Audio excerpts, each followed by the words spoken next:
Hello listeners, আসসালামু আলাইকুম। আশা করি সবাই ভালো আছেন। আল্লাহর রহমতে ও আপনাদের দোয়া ভালোবাসা আলহামদুলিল্লাহ আমিও খুব ভালো আছি। আজকে যে ঘটনাটা আপনাদের সাথে শেয়ার করব, এটি হচ্ছে খুবই মর্মান্তিক ও নির্মম একটি ঘটনা। মানুষ কতটা লোভী হলে এরকম একটা কাজ করতে পারে, আজকে ঘটনাটা না শুনলে বুঝতে পারতেন না। আমি আমার বন্ধুর দাদির মুখ থেকে শুনেছি। ওনার মুখ থেকে যেভাবে শুনেছি আমি ঠিক সেভাবেই বলার চেষ্টা করতেছি। বেশ বহুদিন পুরনো একটি ঘটনা। একটা গ্রামে একজন লোক ছিল, নাম ছিল তার রুদ্রপ্রতাপ চৌধুরী। সে একটি মেয়েকে ভালোবেসে বিয়ে করে, তাদের বিয়ের বেশ কিছুদিন হয়ে গেল, তাদের কখনো সন্তান আসতেছে না। তারপরে তারা অনেক তান্ত্রিক মন্ত্রতন্ত্র অনেক কিছু করলো, কিন্তু কিছুতেই কিছু হলো না। হঠাৎ তাদের দিকে ঈশ্বর তার মুখ তুলে তাকিয়েছে। তাদের ঘরে একটি পুত্র সন্তান আসছে, তার গর্ভে যখন পুত্র সন্তানটা আসছে, এই আনন্দে সবাই আনন্দিত, কিন্তু তারই আপন বোনের জামাই তারা বিষয়টা নিতে পারতেছিল না, মানতে পারতেছিল না। তারা সবসময় তাদেরকে অন্য চোখে দেখত। তো হঠাৎ করে একদিন এক কালো জাদু পূজারী হঠাৎ করে চলে আসে সেখানে। আসার পরে সে তন্ত্রমন্ত্র করতেছিল। করার পরে সে যখন ধ্যানে বসে, তখন সে দেখতে পায় ওই ঘরের ভিতরে অনেক স্বর্ণ অলংকার রয়েছে। এখন ওই স্বর্ণ অলংকারগুলো এক্সাক্ট কোথায় রয়েছে উনি বলতে পারতেছে না। ঠিক সেই মুহূর্তে উনি ধ্যান ভঙ্গ করে রুদ্রপ্রতাপের বোনের কাছে জিজ্ঞাসা করে যে এই বাসা কার। তখন ও বলতেছে এই বাসা তো আমাদের। তখন ও বলল, তোমাদের বাসায় অনেক ধনসম্পদ লুকিয়ে আছে, সেটা কি তুমি জানো?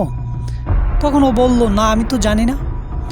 তখন বলল, তুমি কি এগুলো পেতে চাও? তখন ও তো পুরো আগ্রহী, হ্যাঁ আমি পেতে চাই অবশ্যই। অনেক লোভী টাইপের একটা মেয়ে ছিল। তো তখন ও অ্যান্ড ওর হাজব্যান্ড বলল, ঠিক আছে আমরা ওটা পেতে চাই। তো পেতে হলে কি করতে হবে? তখন ওই কালো জাদু পূজারী বলল যে তোমাকে কঠিন তপস্যা করতে হবে। কি তপস্যা করতে হবে? যে গভীর রাতে, অন্ধকার রাতে, অমাবস্যার রাতে তোমাকে গিয়ে কালীদেবীর পুজো করতে হবে। আর এই পুজো টানা 40 দিন করতে হবে। যদি তুমি টানা 40 দিন করতে পারো তাহলে অবশ্যই তুমি সফলতা পাবে। তখন ওর হাজব্যান্ড না করতেছিল যে তুমি এর ভিতরে যেও না। তখন ওর মাথায় তো শুধু ওই স্বর্ণ ঘুরতেছে। তখন ও বলতেছে, যদি আমার এই স্বর্ণ অলংকার পাওয়ার জন্য তোকেও বলি দিতে হয়, আমি তোকেও বলি দিতে রাজি আছি। তাও আমার এগুলো চাই। আমি এরকম অভাবে অনটনে সংসার করতে চাই না। তখন ওর ভাইকে দেখিয়ে বলতেছিল যে দেখ রুদ্রপ্রতাপ কতটা সুখে আছে, কতটা শান্তিতে আছে। ওর বউ বাচ্চা নিয়ে কত টাকা পয়সা উড়োচ্ছে। বউয়ের পেটে যখন বাচ্চা আসছে তখন দেখ ওর টাকা পয়সার কোনো কমতি নেই। সব কিছু মিলিয়ে ও কত ভালো আছে, কত সুখে আছে। আর আমাদের কি আছে? দেখ আমাদের কিচ্ছু নাই। আমাদের যেভাবেই হোক এই স্বর্ণ পেতে হবে, এই অলংকার পেতে হবে। তখন ওর হাজব্যান্ড আর কোনো কথা বলল না। এদিকে রুদ্রপ্রতাপ ও তার স্ত্রী তারা খুবই ভালো আছে, খুবই আনন্দিত। তারা সুখে শান্তিতে দিন কাটাচ্ছে। তাদের গর্ভে জীবনের প্রথম একটি বাচ্চা আসলো। তারা অনেক খুশি। তাদের এই খুশি বেশি দিন আর রইল না। হঠাৎ করে এক কালো ছায়া তাদের পিছু নিল। তখন ওই 40 দিন পার হওয়ার পরে সেই কাঙ্ক্ষিত সময় চলে এসেছে। চলে আসার পরে তারা ঘরের ভিতরে একটা পুজোর অ্যারেঞ্জমেন্ট করলো। অ্যারেঞ্জমেন্ট করার পরে ওই রুদ্রপ্রতাপ চৌধুরীর বউয়ের চোখের কালার ছিল নীল রঙের। তো এইখানে বলা আছে যে যার চোখের কালার নীল শুধু সেই দেখতে পাবে যে এক্সাক্ট স্বর্ণ অলংকার কোথায় রয়েছে। তখন ওর হাজব্যান্ড দুজন মিলে ছলে বলে কৌশলে রুদ্রপ্রতাপ আর রুদ্রপ্রতাপের স্ত্রীকে এনে ওইখানে দাঁড় করিয়ে বসালো। তখন তাদেরকেও পূজায় বসানোর পরে এক পর্যায়ে তারা কঠিন তপস্যা চলতেছে, অনেক পুজো চলতেছে। হঠাৎ করে রুদ্রপ্রতাপ ফলো করলো যে তার ওয়াইফের শরীর কেমন ঝিকিনি দিয়ে উঠছে। তখন ও বলতেছে ওর বোনাইকে যে ওর এই অবস্থা হচ্ছে কেন, ও এমন করতেছে কেন। তখন ওর বোনাই বলতেছে যে এটা কিছু না, এটা হচ্ছে এই সন্তানের দোষ আছে, সেই দোষ কাটানোর জন্য এমন পুজো চলতেছে। তখন আর কোনো কথা বলার সুযোগই দেয়নি সে কালো পূজারী, কালো জাদুর পূজারী। সে তাদের দুজনের হাতে দুটো হলুদের টুকরা ধরিয়ে দিল এবং বলল, তোমরা এই হলুদের টুকরা ফ্লোরে ঘষো। ঘষার পরে যে তেলটা বের হবে ওই কাঁচা হলুদের নিচে ডলার পরে একটা তেল তেল ভাব চলে আসে। সেই তেল তেল ভাবটা তোমরা দুজন তোমাদের দুজনের ওয়াইফের চোখের উপরে দিয়ে দিবা। তখন যখন ওই পূজারী তাদেরকে ইশারা করলো তখন তারা দুজনেই সেই দুজনের চোখের উপরে সে হলুদ রঙের তেলটা দিয়ে দিল। দিয়ে দেওয়ার পরে হঠাৎ করে তাদের শরীরে প্রচুর ঝাঁকুনি দিচ্ছে। তো রুদ্রপ্রতাপ খুব ভয় পাচ্ছে। পূজারী তখন তাদেরকে বলল যে তোমরা এই পাশে এসো, তোমরা ওদের কাছে থেকো না। হঠাৎ করে বলল যে রুদ্রপ্রতাপের বউরে বলল যে তুমি মা আস্তে আস্তে চোখটা খুলো। চোখটা খুললো পরে ও আর কোনো দিকই ওর ধ্যান জ্ঞান খেয়ান কোনো কিছু নাই। ও চোখগুলো বড় বড় করে তাকিয়েছে একটার দিকে। এখন পূজারী বারবার কালো জাদুর পূজারী বারবার জিজ্ঞেস করতেছে ওইখানে তুমি কি দেখতেছো, ওইখানে তুমি কি দেখতেছো, কোথায় দেখতেছো। এখনও বলতেছে আমি ওখানে অনেক স্বর্ণ অলংকার দেখতে পাচ্ছি, আমি দেখতে পাচ্ছি অলংকার আর অলংকার, স্বর্ণ আর স্বর্ণ, স্বর্ণ ভর্তি কলসি, আর অনেক স্বর্ণ আমাদের ঘরের ভিতরে। তখন ওই পূজারী ওর হাজব্যান্ডকে বলে যে তুমি ওইখানে যাও। ওর হাজব্যান্ডের নাম হচ্ছে ওর হাজব্যান্ডের নাম হচ্ছে ভেরারাম, আমি তো বলতেই ভুলে গেছি। আর ওর হাজব্যান্ডে বলল যে ভেরারাম তুমি ওইখানে যাও। ওইখানে গিয়ে ওর হাতে একটা কুমড়া দিছে, যে কুমড়াটা ওইখানে গিয়ে ফাটাতে বলছে। এখন ও এক্স্যাক্টলি লোকেশনটা বলতেছিল যে এই জায়গাটায়, ঠিক ওই জায়গাটায় গিয়ে কুমড়াটা ভাঙলো। ভাঙার পরে তার পেটে যে বাচ্চা ছিল সে বাচ্চার প্রসবের ব্যথাও চলে আসছে। হঠাৎ করে প্রচণ্ড ব্যথা হচ্ছে। এখন ও চিৎকার করতেছে আর ভেরারাম ওইখানে ক্ষুধার চেষ্টা করতেছে শাপল দিয়ে, ঠিক ওই জায়গাটা মার্ক করে রেখেছে। তখন যখন বেরারাম যখন ওইখানে খুঁজতেছে, ঠিক সেই মুহূর্তে রুদ্রপ্রতাপের বউয়ের প্রচণ্ড পেইন উঠছে, বাচ্চা হওয়ার পেইন। বিশেষ করে এটা বাচ্চা হওয়ার পেইন কতটা কষ্টদায়ক একটি মেয়েই জানে।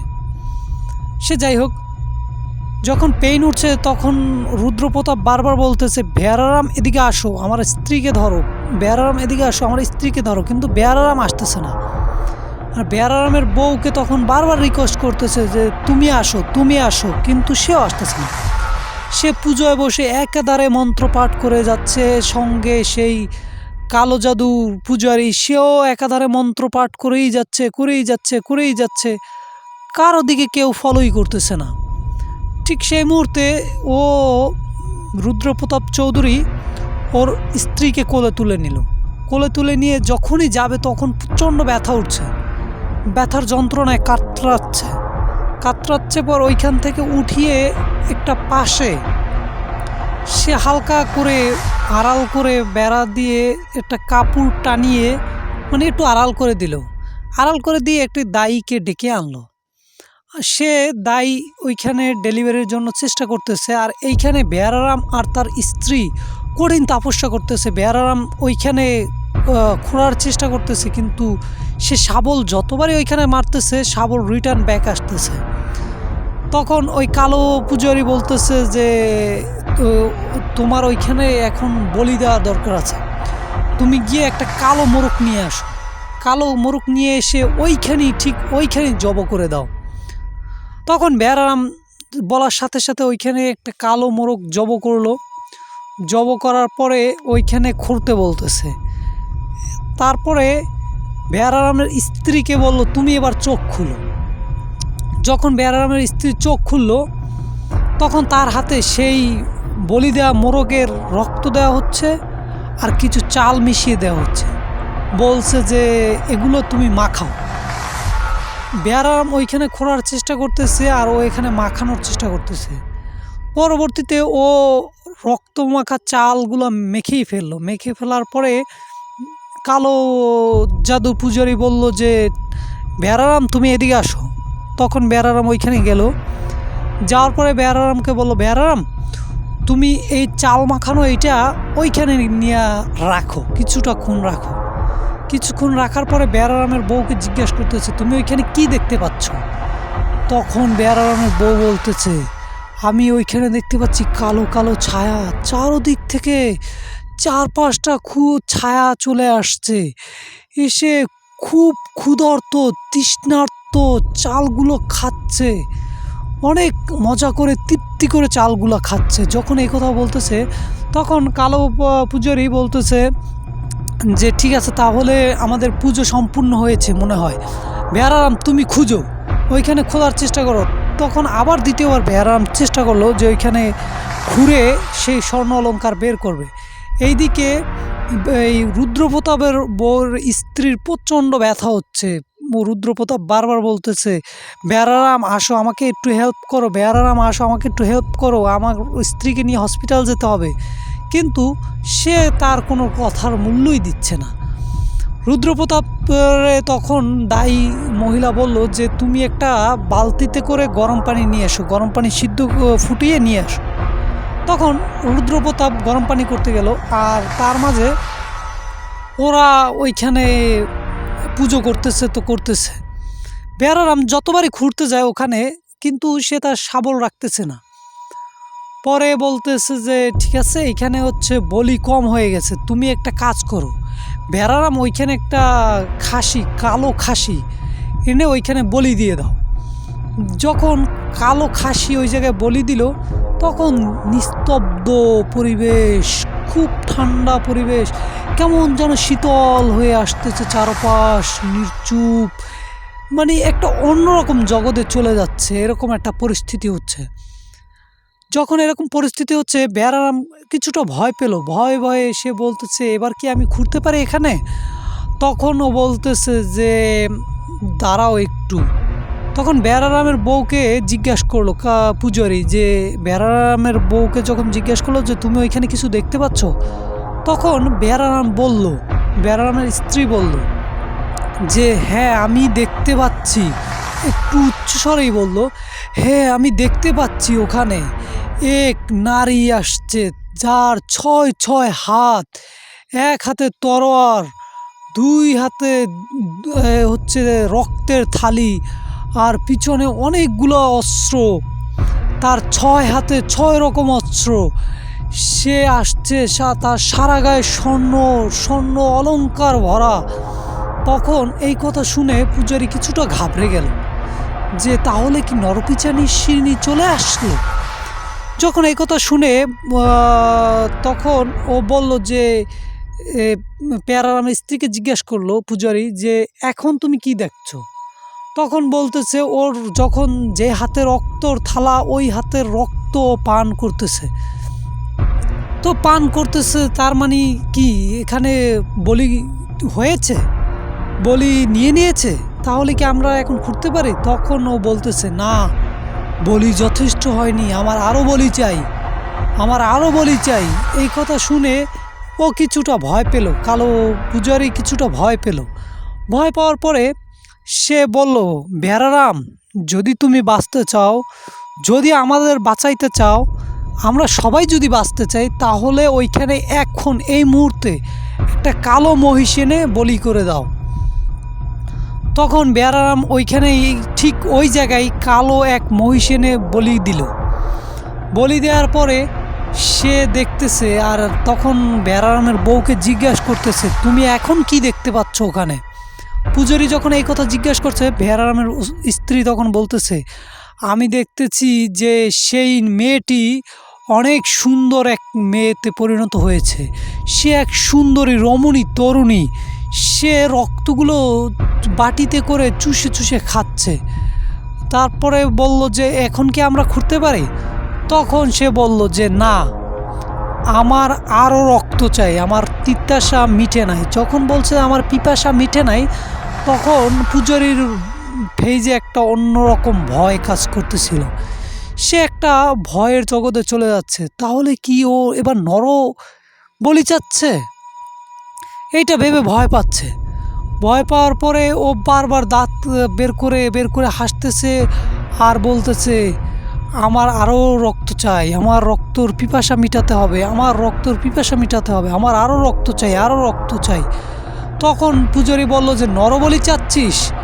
এর ভিতরে এই রুদ্রপ্রতাপ চৌধুরীর একটা ছেলে সন্তান হয়েছে। ছেলে সন্তান হওয়ার পরে যখন ওইখান থেকে ছেলে সন্তানের কান্নার আওয়াজ চলে আসছে, ঠিক সেই মুহূর্তে ভেড়ারামের স্ত্রী বলতেছে, আমি এই বাচ্চাটার বলি চাই। যখন বলছে এই বাচ্চাটার বলি চাই, তখন সবাই হতভম্ব যে কি বলতেছে, মাত্র জন্মানো বাচ্চাটার বলি চাই। তখন পূজারী বলল, ভেড়ারাম, তুমি ওই বাচ্চাকে এখনই এইখানে এনে বলি দিয়ে দাও, তা না হলে এই নরপিচাসিনী আমাদের কাউকে বাঁচতে দিবে না।